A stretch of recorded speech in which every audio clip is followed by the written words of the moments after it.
Bonjour à tous. Donc effectivement, je suis médecin cardiologue à l'hôpital cardiologique et je travaille dans un service de réadaptation cardiaque. Donc je vais essayer de vous présenter un peu ce que c'est la réadaptation cardiaque, qui ça concerne et en quoi ça consiste. Donc la réadaptation cardiaque, on a une définition par l'OMS très littéraire, mais qui a l'avantage d'être totalement vrai et montrer qu'on prend en charge globalement le patient. Donc la réadaptation cardiaque, c'est l'ensemble des activités nécessaires pour influencer favorablement le processus évolutif de la maladie et assurer aux patients cardiaques une condition physique, mentale et sociale optimale, leur permettant de préserver ou reprendre par leurs moyens propres une place aussi normale que possible dans la société.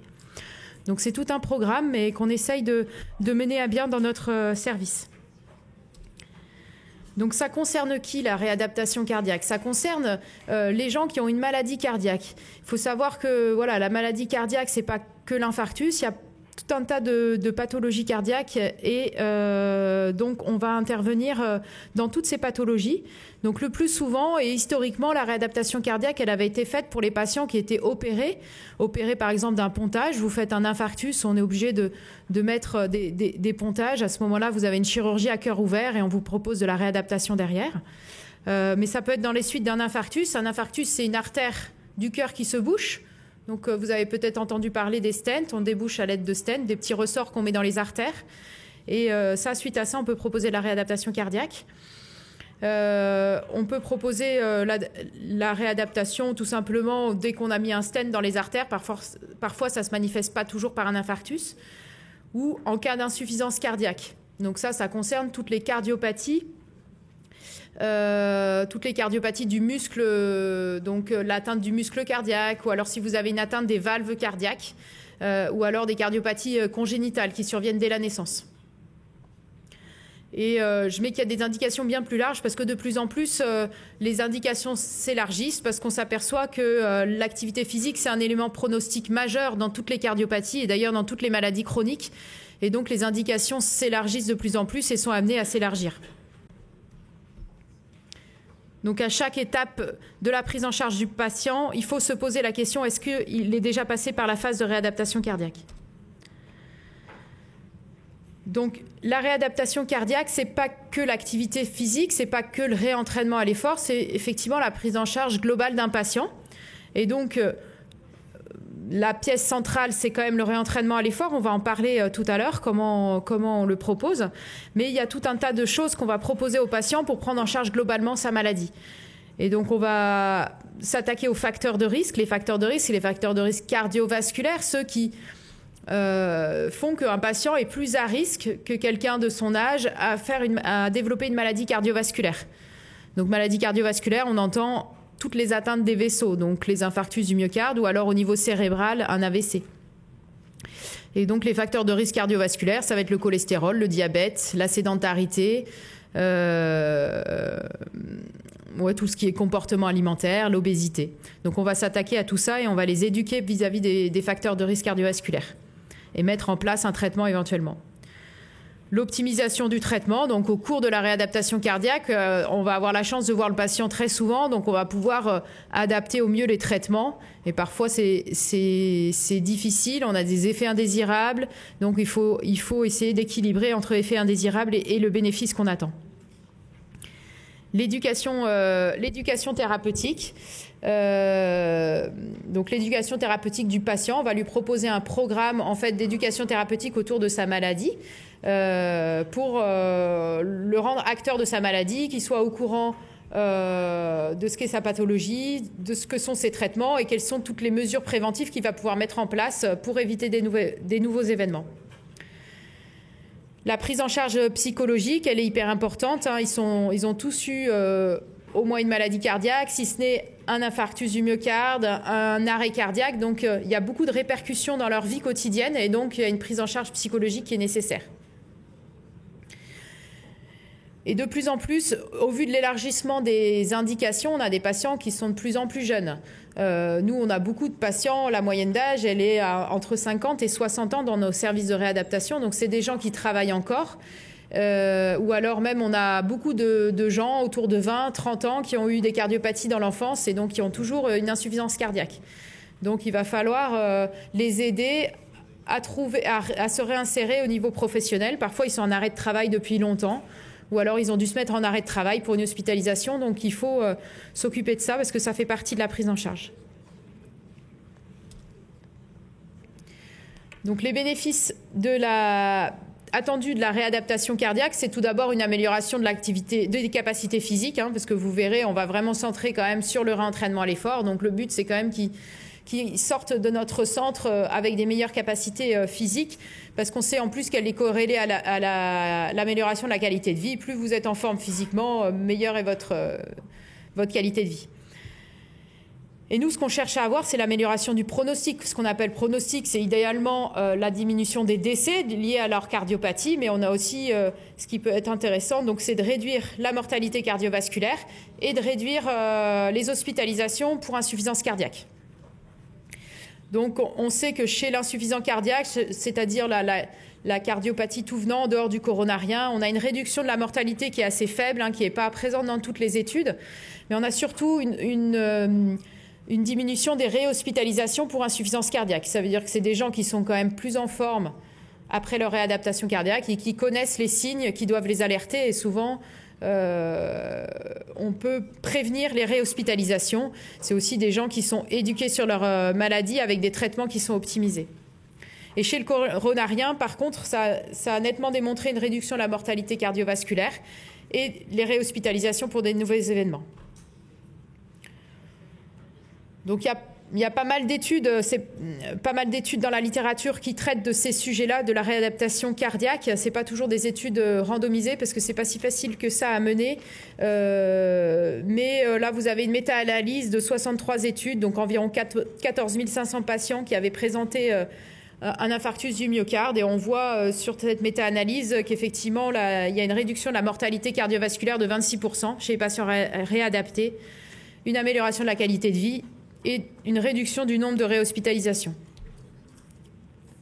En France, on a aussi un registre qui s'appelle FAST-MI, comme Myocardial Infarction, et qui a regardé à différents temps, 2005, 2010, 2015, l'évolution d'une population qui avait présenté un infarctus du myocarde, et on retrouve une réduction de mortalité à 1 an de 28% chez les gens qui avaient été réadaptés. Chez l'insuffisant cardiaque, c'est là où c'est moins évident. Il n'y a pas beaucoup d'études qui montrent une réduction de la mortalité. La population, elle est beaucoup plus hétérogène. Vous allez avoir des jeunes, des vieux. Et on s'aperçoit dans cette étude, vous avez en bleu le groupe contrôle sur la courbe à votre gauche. En rouge, le groupe exercice.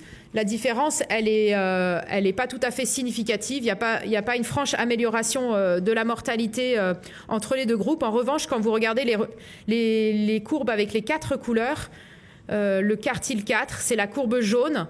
C'est ceux qui ont eu un réel entraînement physique. Ça veut dire quantifié en mètres-heures par semaine.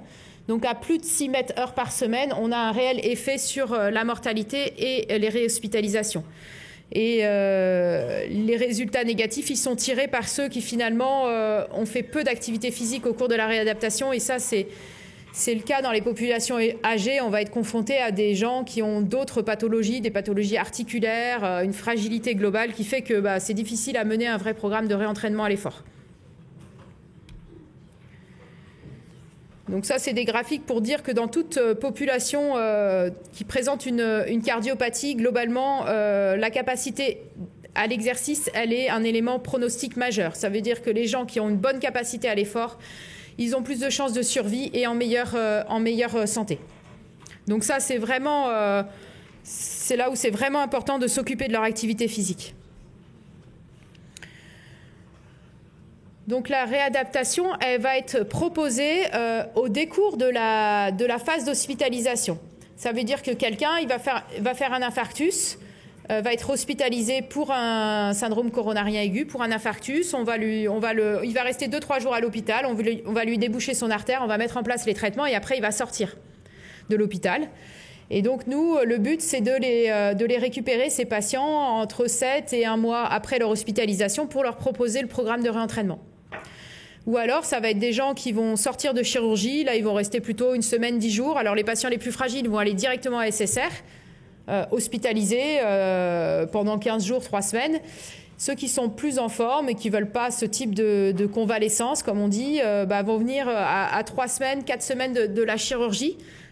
Ils se sont bien remis de leur chirurgie et vont pouvoir faire un vrai programme de réentraînement à l'effort. Ou alors, c'est des gens qui ont été hospitalisés pour une décompensation cardiaque. Ça veut dire qu'ils ont une cardiopathie chronique qui évolue sur des années, qui est plus ou moins bien stabilisée. De temps en temps, ils doivent revenir à l'hôpital parce que y a eu des événements, soit rythmiques, soit de l'insuffisance cardiaque. Et donc, nous, on est la phase 2. Donc, la phase 1, c'est l'hospitalisation. La phase 2, c'est la réadaptation cardiaque. Et la phase 3, c'est aussi une des plus importantes. Ça veut dire comment il va poursuivre son activité physique, lui, au quotidien, pour pas que ça recommence. Parce que ce n'est pas les 3 semaines, les 6 semaines, les 3 mois de réadaptation qui vont prédire toute une vie non plus. Et donc, pour la réadaptation cardiaque, on va accueillir donc les patients à distance de leur hospitalisation. Donc, c'est des patients qui sont optimisés sur le plan thérapeutique. On a fait la prise en charge aiguë et médicale. Donc nous, on refait un bilan en réadaptation, en début de réadaptation, pour voir comment ils vont. Donc l'interrogatoire, l'examen physique, c'est hyper important. Le docteur Schnell vous l'a dit tout à l'heure, il faut repérer les symptômes qui inquiètent. Il faut interroger le patient, faire un électrocardiogramme de repos. Pour nous, la base, c'est l'échographie cardiaque. On va faire pour tous les patients qui rentrent en réadaptation une échographie cardiaque pour voir comment fonctionne à l'instant T le cœur. L'autre pilier, c'est l'épreuve d'effort cardio-respiratoire. Donc ça va nous permettre d'avoir une idée de sa capacité physique déjà à l'entrée de la réadaptation et pouvoir guider la réadaptation par la suite. Tous ces examens, ils vont nous permettre de stratifier les risques. Ça veut dire qu'il va y avoir des gens qui sont à très bas risque de faire des événements cardiaques graves, c'est-à-dire une mort subite pour le plus grave, ou alors des troubles rythmiques. Donc ces patients-là, c'est souvent des gens qui ont fait un infarctus. On a revascularisé l'artère. Donc l'artère est débouchée. Derrière, il n'y a pas eu de dégâts au niveau de sa fonction cardiaque. Et donc c'est des gens qui finalement vont assez bien sur un plan général et global. C'est des gens plus jeunes. Et après, il va y avoir des gens plus fragiles qui multiplient les hospitalisations, qui ont des cardiopathies sévères, même avec le traitement, c'est difficile à équilibrer. Ceux-là, on va être vigilant chez eux. On va probablement faire des programmes d'intensité plus modérés. Ce qui est hyper important en réadaptation cardiaque, c'est ce qui diffère avec l'activité faite tout seul à la maison, c'est que l'éducation thérapeutique. L'éducation thérapeutique, il faut définir avec le patient le projet d'éducation thérapeutique. Ça veut dire qu'est-ce qu'il a besoin de lui à connaître sur sa maladie. Donc nous, principalement, je vous le montrerai en cardiovasculaire, c'est la connaissance de ses traitements, la connaissance des facteurs de risque, la connaissance des symptômes qui doivent l'alerter. Et ensuite, on va proposer un programme de rééducation cardiaque. Alors, quand on est en ambulatoire, ça veut dire les gens, ils viennent depuis chez eux, plusieurs fois dans la semaine. On propose généralement des cycles de 20 séances. Et donc, nous, par exemple, on propose 3 fois dans la semaine. Et donc, ça va faire à peu près sur 6 semaines. Et donc, il va y avoir des parcours de marche. De la rééducation en aérobie, sur soit des tapis de marche, soit des vélos, du renforcement musculaire, des exercices gymniques. On va intégrer les ateliers d'éducation thérapeutique et tout un tas d'ateliers aussi qui font partie de la prise en charge, la relaxation, la cohérence cardiaque. Après, on peut décliner ça en fonction des centres. Il y a plein d'autres idées à proposer. À la fin du programme, ils sont réévalués par au moins une épreuve d'effort cardio-respiratoire.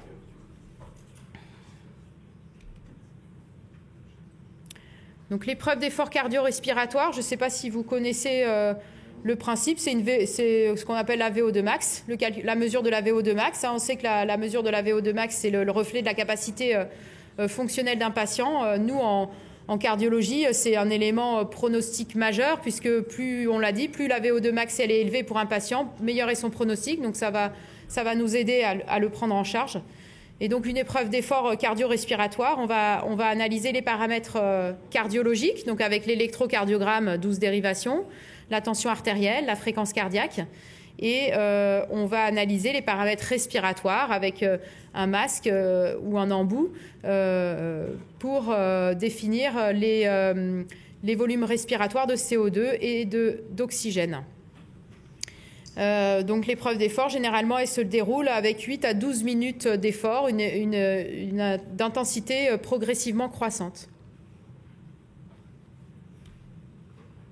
Voilà, ça c'est la valeur pronostique de la VO2 max. Plus chez quelqu'un qui a une cardiopathie, s'il a une VO2 max supérieure à 18 ml/min, on sait que c'est de bons pronostics par rapport à quelqu'un qui va avoir une VO2 max inférieure à 10 ml/min. Et c'est notre seuil aussi pour les patients qu'on veut adresser en greffe cardiaque.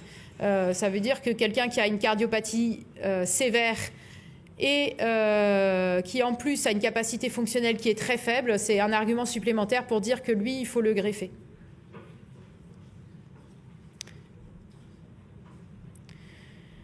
Le programme de réentraînement en rééducation cardiaque, il y a nous on a pas mal de recommandations européennes, françaises sur ce qu'on peut proposer à nos patients cardiaques, mais globalement, ça ressemble à ce qu'on peut proposer à tous les autres patients ou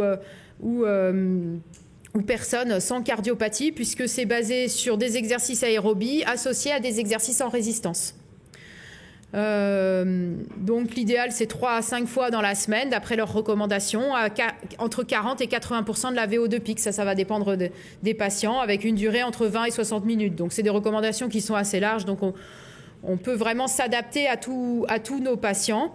On sera vigilant sur les exercices de résistance. C'est vrai qu'on va proposer des exercices de résistance avec une bonne acceptabilité. Ça veut dire qu'avec une perception de la douleur qui est modérée. Et on va plutôt favoriser des répétitions nombreuses plutôt que des exercices de résistance contre charge.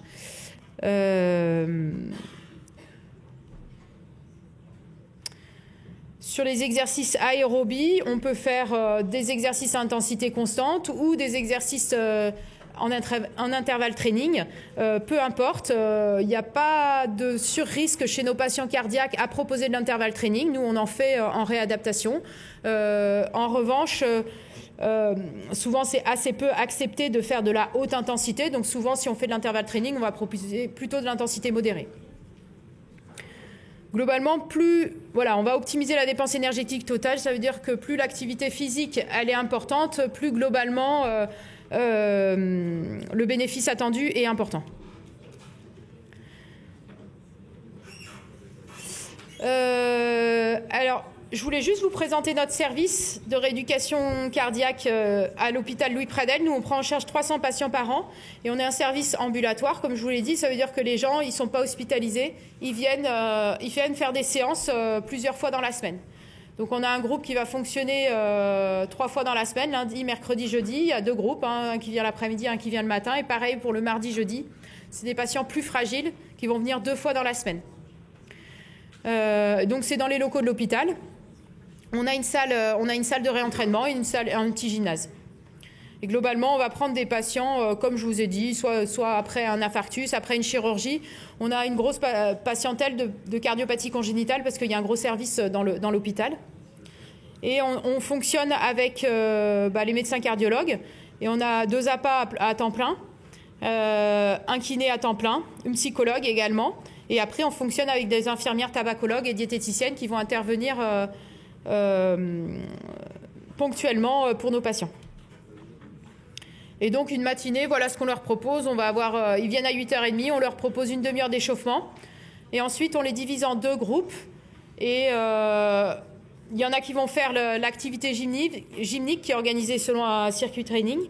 Et le groupe 2, c'est plutôt sur des ergomètres, soit tapis de marche, soit cyclo-ergomètre.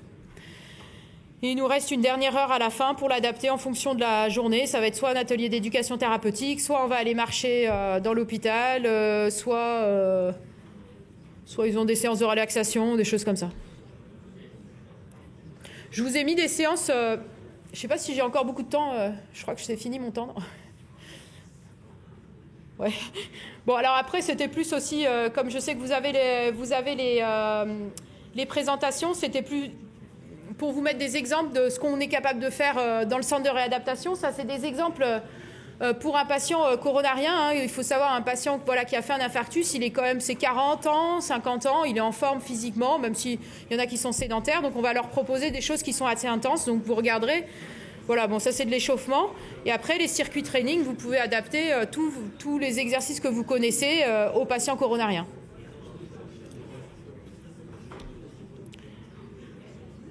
Je voulais juste revenir sur les programmes sur vélo. Globalement, nous, on fonctionne sur un programme de 35 minutes. Ils ont un échauffement progressif et ensuite, on fait 4 plateaux avec des pics de 4 minutes à intensité modérée. 60 et 80% de la VO2 max. L'éducation thérapeutique, j'en ai parlé tout à l'heure. Globalement, elle va être basée sur tout ce qui est facteurs de risque cardiovasculaire, la diététique, l'importance de l'activité physique, le tabac, les médicaments, les gestes qui sauvent. On a une formation avec la Fédération française de cardiologie sur les gestes qui sauvent, apprendre le massage cardiaque. Et voilà, et ça c'est ma diapo de conclusion. Globalement, ce qui va être important aussi, c'est de leur donner le goût de l'activité physique, pour savoir comment ils vont continuer leur activité physique, parce qu'on a beaucoup de gens sédentaires et c'est pas si facile que ça ensuite d'intégrer l'activité physique dans leur vie quotidienne. Et donc pour ça, on a plusieurs leviers. Nous, on a historiquement les clubs Cœur et Santé qui proposent de l'activité physique toute l'année, qui sont adaptés aux patients cardiaques. On essaye de développer le sport santé de plus en plus, et donc on a des fédérations et des clubs qui viennent voir les patients, passer une demi-journée avec eux pour leur présenter le basket santé, l'aviron santé.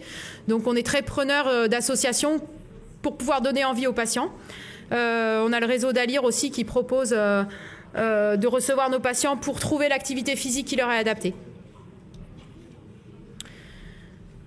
Voilà, donc la rééducation cardiaque, nous, ça fait vraiment partie de notre prise en charge des patients, de la prise en charge globale du patient cardiaque.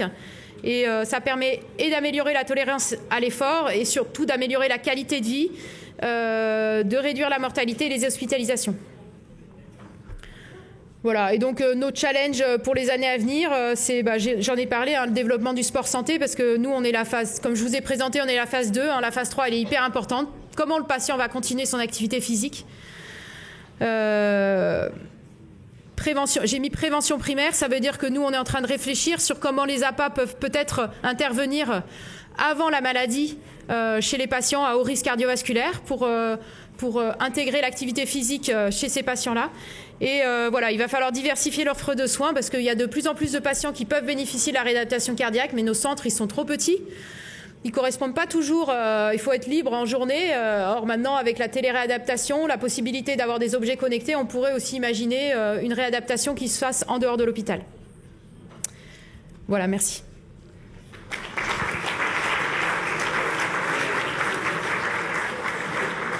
Est-ce qu'il y a des questions sur la réadaptation cardiaque sur l'exposé, là? Oui. Est-ce que comme pour le LCA, on pourrait pas commencer avant l'opération sur les réadaptations? Oui.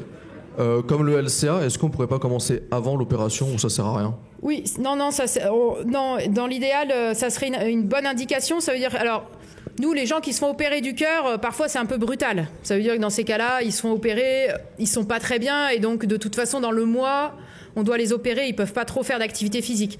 Après, il y a des indications chirurgicales, qui peuvent attendre. On sent que ça va venir, mais pour l'instant, il n'y a pas trop de retentissement sur le cœur. Donc eux, ça serait hyper important de les réadapter avant, effectivement, pour qu'ils arrivent en meilleures conditions. On le voit aussi chez les patients qui sont en attente de greffe cardiaque. On leur propose la réadaptation en attente de leur greffe cardiaque, et bien sûr, ils l'en feront après. Oui, c'est une bonne indication. Il y a beaucoup de bonnes indications. Après, dans la pratique, il faut pouvoir accueillir tout le monde. C'est ça le challenge. Et idéalement, on pourrait accueillir les patients à très haut risque cardiovasculaire avant de faire un avènement. Moi, j'ai une question. En soi, vous avez présenté l'équipe pluridisciplinaire avec laquelle vous travaillez, mais sur les matinées où les patients viennent, concrètement, qui est-ce qui va faire les circuits training? Qui est-ce qui va faire... Les APA. Les APA et un kiné. L'entraînement physique, c'est les APA principalement et les kinés. Alors, il y a une autre question. Alors moi, c'était plutôt une question pour vous et également les profs en APA. Je voulais savoir l'intérêt d'avoir des EAPA dans cette pathologie-là cardiaque. Parce que c'est vrai qu'en termes de limite pour l'activité physique, ça va être surtout sur les mouvements sterno, du coup, claviculaires. Ouais. Et du coup, en termes d'intensité sur la pratique, et moi, je voulais savoir sur l'expertise des EAPA comparée à l'expertise des entraînements sportifs qui, sont beaucoup plus calés sur l'entraînement à l'effort et aussi sur la musculation. Voilà. Nous, on travaille avec des... Je ne sais pas si je vais tout à fait répondre à la question, mais on travaille avec des APA depuis 6-7 ans, je dirais. Avant, on n'avait que des kinés. La grosse différence, c'est qu'ils nous proposent des programmes vraiment de réentraînement et d'activité physique, alors que les kinés étaient beaucoup plus doux dans leur programme. C'est beaucoup plus ludique, ils utilisent beaucoup plus de matériel et des choses comme ça. Ils n'ont pas du tout la même façon de fonctionner. C'était pas des entraînements sportifs, alors que les APA, effectivement, vont proposer des vrais entraînements physiques à nos patients, et finalement, ça correspond à leurs attentes aussi, et ce qu'ils vont pouvoir faire dans la vie quotidienne. Alors, pour compléter peut-être sur cette question, parce que moi, j'avais une question, c'était entre la phase 2 et la phase 3, où là, on voit que en entraînement, ça va être surtout sur la phase 3. Et moi, la question que j'avais, c'était est-ce que vous avez des chiffres à tout hasard sur la déperdition, le taux de déperdition de personnes qui vont pratiquer l'activité physique après 2 ans ou 1 an ou autre? Non, j'en ai eu à un moment donné, mais là, j'en ai pas récemment. Il y a justement une étudiante à APA en master là, qui fait cette étude-là. Donc, j'ai pas encore les résultats. Non, j'ai pas de chiffres exacts. Alors, il y avait une autre question, donc pour compléter... Mais effectivement, les APA, ils sont importants dans la phase 3. Oui, alors dans la phase 2, ils sont à l'hôpital, effectivement, parce qu'il faut que ce soit des APA, mais ceux qui sont... Parce que là, il y en a qui sont en entraînement sportif aussi. Et en phase 3, écoutez bien ceux qui sont en entraînement sportif, parce que vous avez un gros rôle aussi à jouer pour pas que les gens arrêtent de faire de l'activité physique, du coup. Moi, j'avais une question sur les programmes. J'ai fait mes 2 stages en SSR, Val-Rosay et Iris-Marcy. Et à chaque fois, en réadaptation cardiaque, les programmes étaient très codifiés. C'était marche, musculation et vélo. Et on n'avait vraiment pas le droit de sortir de ces 3 activités. Du coup, des fois, je demandais, je questionnais. Et on me disait que vraiment, c'était très codifié. Et je voudrais savoir, est-ce que c'est très codifié parce que c'est le programme, entre guillemets, idéal, ou c'est par rapport à une peur de risque de récidive de pathologie cardiaque? Je pense qu'on est très conservateur. Non, nous, on a beaucoup modifié notre pratique depuis qu'est l'arrivée des APA parce qu'ils nous ont apporté des idées qu'on ne connaissait pas et on les laisse plutôt assez libres de faire certaines choses. Après, c'est vrai qu'on reste quand même sur des exercices soit en aérobie, soit exercices en résistance ou exercices gymniques. Après, je ne sais pas ce que tu voulais proposer en plus.